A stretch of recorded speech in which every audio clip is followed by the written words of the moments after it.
নমস্কার বন্ধুরা, আমি রূপা কিচেন নোটবুকে আরও একটি নতুন পর্বে সবাইকে স্বাগত। আজ একদম একটা নতুন পদ্ধতিতে কেক তৈরি করে দেখাবো। তেল, ঘি, বাটার ছাড়া নরম আর জালিদার সম্পূর্ণ নিরামিষ কেকের রেসিপি। আশা করছি ভালো লাগবে।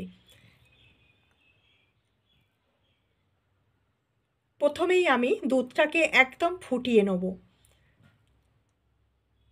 আর এদিকে নিয়েছি একটা মিক্সিং বোলের মধ্যে 1 কাপ সুজি দিয়ে দিচ্ছি। সুজিটা গুঁড়ো করা সুজি না, এমনি সুজি, একটু মিহিদানার সুজি নিয়েছি। আর তার সঙ্গে দিয়ে দিচ্ছি সেই একই কাপ মেপে 1 কাপ মিছরির গুঁড়ো। মিছরিগুলোকে আমি আগে থেকে মিক্সিতে গুঁড়ো করে নিয়েছিলাম। স্বাদ মতো নুন দিলাম। এবারে সমস্ত শুকনো উপকরণগুলো ভালো করে মিশিয়ে নিতে হবে। আর কেক তৈরি করার সময় যে কোনো একটা বাটি বা কাপ মেপে সব জিনিসগুলো নেবেন, তাতে কেকটা খুব ভালোভাবে রেডি হবে। সেই একই কাপ মেপে দিয়ে দিলাম 1 কাপ একদম ফোটানো দুধ। দুধটা দিয়ে সুজিটাকে এইভাবে মিশিয়ে 10 মিনিট রেখে দেবো। এতে সুজিটা খুব ভালোভাবে ভিজে যাবে। দেখুন 10 মিনিট পরে ঢাকাটা খুলে নিলাম।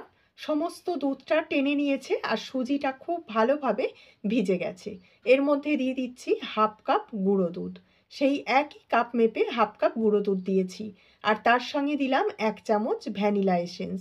আর দিয়ে দেবো 1 চামচ অরেঞ্জ ফুড কালার। এতে কেকের রঙটা খুব সুন্দর আসবে। তবে ইচ্ছা না করলে ফুড কালারটা বাদ দিয়ে দেবেন। আর যদি ভ্যানিলা এসেন্স দিতে না চান, তাহলে ছোটো এলাচের গুঁড়ো দিলেও কেকটা খেতে ভালো লাগবে। সব কিছু দিয়ে ভালো করে মিশিয়ে নিয়েছি। আর ঠিক এই রকম ব্যাটার তৈরি করতে হবে, খুব ঘনও না খুব পাতলাও না।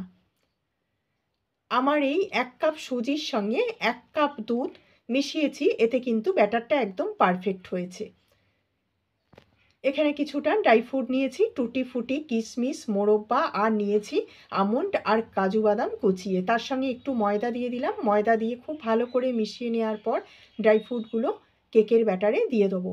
এতে কি হবে, কেকের একদম তলার দিকে ড্রাই ফ্রুটগুলো চলে যাবে না। ড্রাই ফ্রুটগুলো মানে বিভিন্ন জায়গার মধ্যে ছড়িয়ে থাকবে।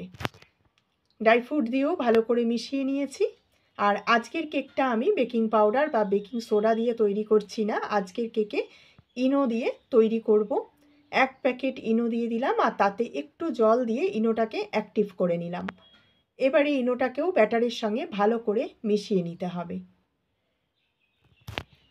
আগে থেকে আমি কয়েকটা স্টিলের বাটি তেল ব্রাশ করে আর ময়দা দিয়ে কোট করে রেখেছিলাম। এতে কাগজ বা বাটার পেপার কিছুই দিতে হবে না। এবার এই ব্যাটির মধ্যে ব্যাটার দিয়ে দেবো। আর খুব ভর্তি করে ব্যাটারগুলো দেবেন না, অর্ধেক ব্যাটার দিতে হবে। তাহলে কেকগুলো যখন বেক হবে, কেকগুলো ফুলে একদম বাটি ভর্তি হয়ে যাবে। আমি আরও একটা বাটি রেডি করে নিয়েছি, কিছুটা ব্যাটার ছিল, আরও একটা বাটি রেডি করে তার মধ্যেও ব্যাটারটা নিয়ে নিলাম।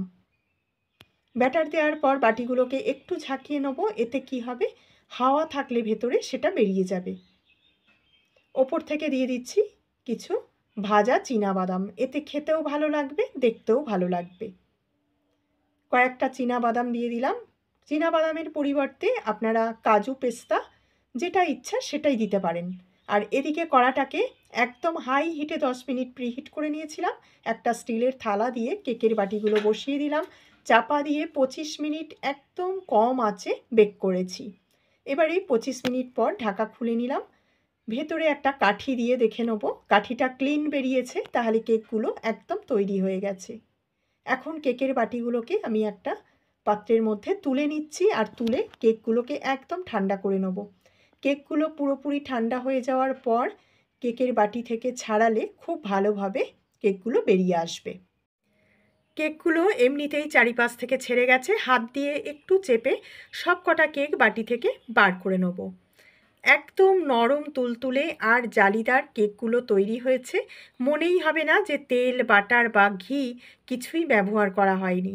আমি একটা কেক ভেঙেও দেখিয়ে দিচ্ছি কতটা নরম আর জালিদার তৈরি হয়েছে।